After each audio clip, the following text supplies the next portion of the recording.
Oi, pessoal! Hoje nós vamos falar sobre Revolução Inglesa, que modificou a estrutura da monarquia na Inglaterra.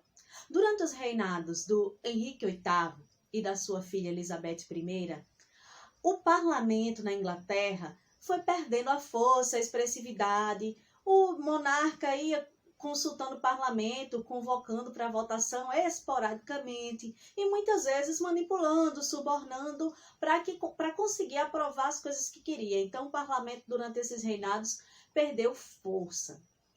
O que acontece? A Elizabeth I, ela morre sem deixar herdeiros, porque ela não era casada, ela nunca casou, não teve filhos. E aí, se não tinha herdeiro, não tinha para quem passar esse poder, o trono, né? E acaba que o poder da Inglaterra acaba sendo passado para Jaime I, rei da Escócia, dos Stuart. Então, com a Elizabeth I, se acaba o domínio da monarquia Tudor, da dinastia Tudor, e se inicia o poder da dinastia dos Stuart. Com Jaime I, a Inglaterra consolidou o absolutismo, ou seja, a concentração dos poderes na mão do rei. E também o Jaime I deu início, né, a uma perseguição religiosa aos calvinistas, também na Inglaterra conhecido como puritanos.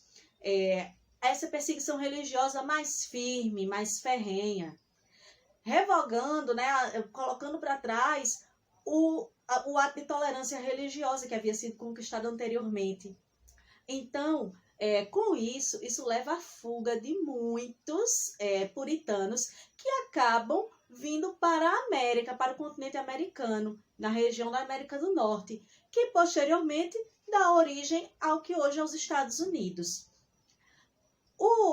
Quando o Jaime morre, quem assume é o filho dele, o Carlos I, que também continua a prática de concentração dos poderes na mão do rei e de grande perseguição religiosa e imposição ainda mais do anglicanismo.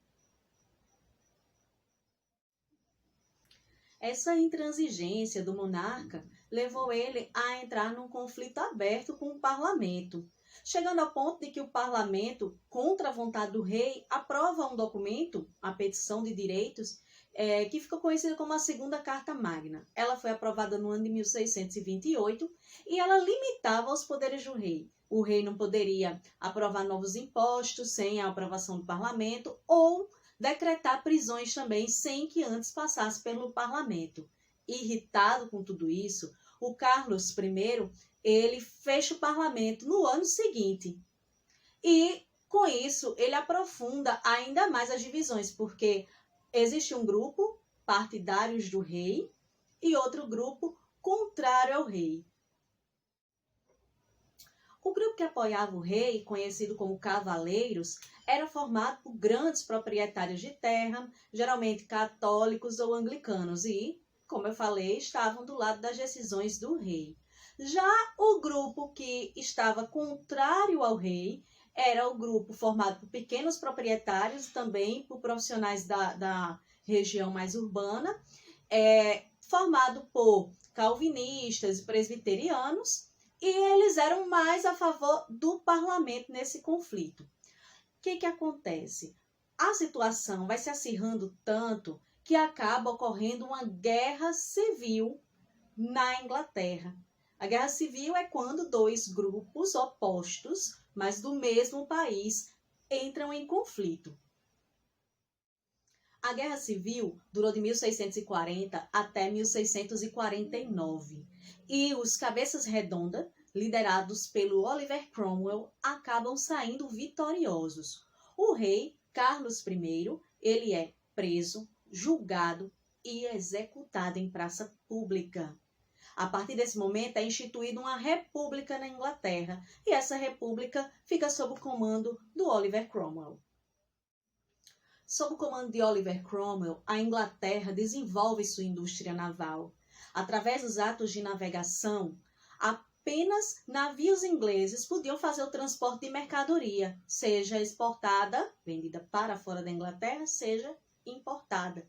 Com isso, se fortalece o comércio marítimo britânico que veio a se tornar um dos maiores do período. Só que o que acontece? No ano de 1658, o Oliver Cromwell morre. E aí começa-se uma disputa pela sucessão, certo? Essa disputa acabou durando 2 anos e não se chegava a um acordo. Por fim, o parlamento negocia que se leve ao poder o filho do Carlos I, o Carlos II. Lembra o Carlos I que eu falei que foi executado?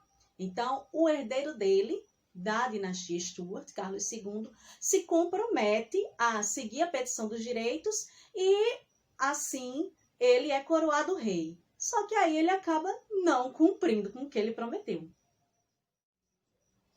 Então, com essa ascensão de Carlos II ao poder, ocorre uma nova divisão entre os ingleses. Os Whigs, adversários dos Stuart e partidários do parlamento, e do outro lado, os Tories, conservadores, anglicanos, partidários do poder do rei. Só que o Carlos II acaba morrendo e quem assume o poder é o seu irmão, o Jaime II.